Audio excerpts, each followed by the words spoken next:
Hello les amis, j'espère que vous me voyez bien, j'espère que vous m'entendez bien et surtout j'espère que vous allez bien. Pourquoi le stress et l'anxiété flinguent ton alimentation? Pourquoi le stress et l'anxiété flinguent ton alimentation?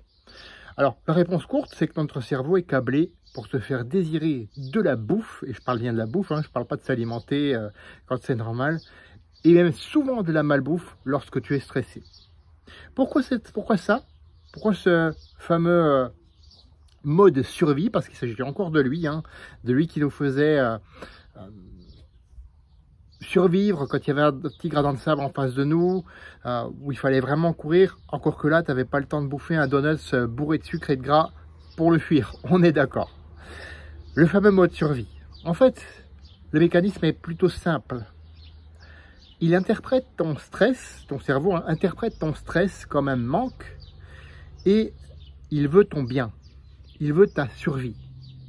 Il ne cherche pas à te dire ce qui est bon pour toi, si tu devrais manger ça plutôt que ça. Non, lui, il cherche ta survie. Et donc, il interprète ça comme danger. Il faut stocker pour la survie de cet individu. Et c'est pour ça que les hormones du stress, comme le cortisol, te rendent addict aux aliments gras et sucrés. Surtout le mauvais gras et le mauvais sucre. En fait, ça va te donner un boost temporaire d'humeur et d'énergie, ce qui est logique, puisque à ce moment-là, donc tu disposeras de plus d'énergie, et donc tu iras mieux, tu feras, ah, je vais mieux.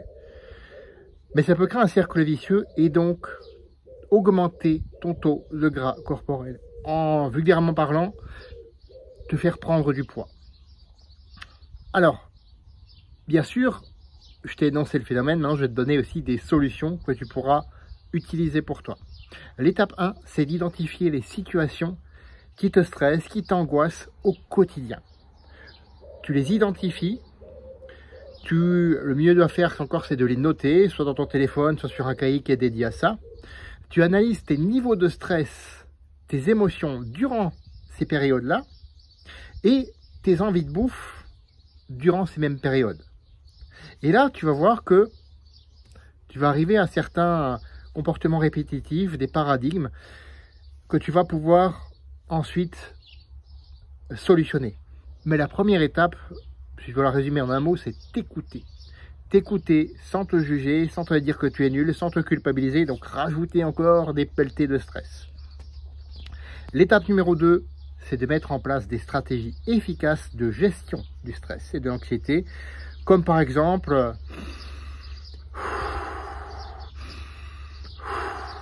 la respiration profonde, la méditation dirigée et en pleine conscience, en te posant les bonnes questions. Ok, il y a cette situation-là. Qu'est-ce qui peut m'arriver de pire par rapport à ça?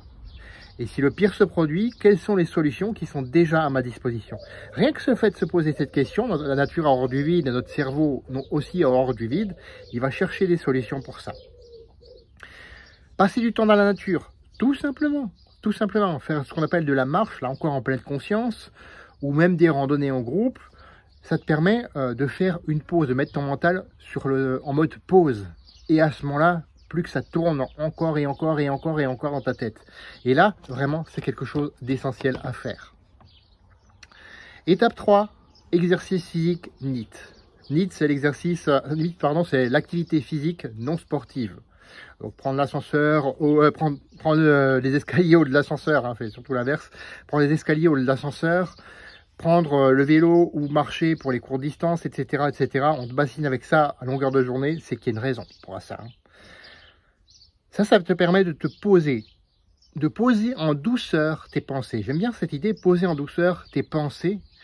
Par exemple, ce que moi je fais, quand je rentre du boulot, avant d'attaquer ma seconde activité, je mets mes petites chaussures de marche et j'ai marché au bosquet un petit peu plus loin, là où je tourne habituellement mes vidéos, ce que j'appelle mes vidéos brise-glace, c'est un terme de prospection.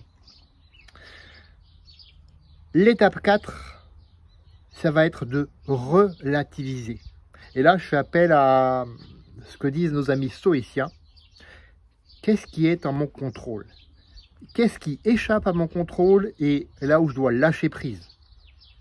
En te posant ces questions, pareil, tu vas trouver des listes, tu vas te faire une liste de choses qui sont effectivement sous ton contrôle et d'autres listes, par exemple, les résultats, ça dépend toujours d'une tierce personne aussi. Donc, quelque part, c'est pas totalement sous ton contrôle.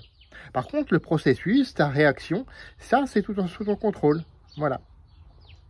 Et seulement après ça, tu pourras élaborer un plan pour mieux manger. Alors, je t'arrête tout de suite, pas de régime. Les régimes, ça rajoute du stress. Hein. C'est connu maintenant, tout le monde le sait.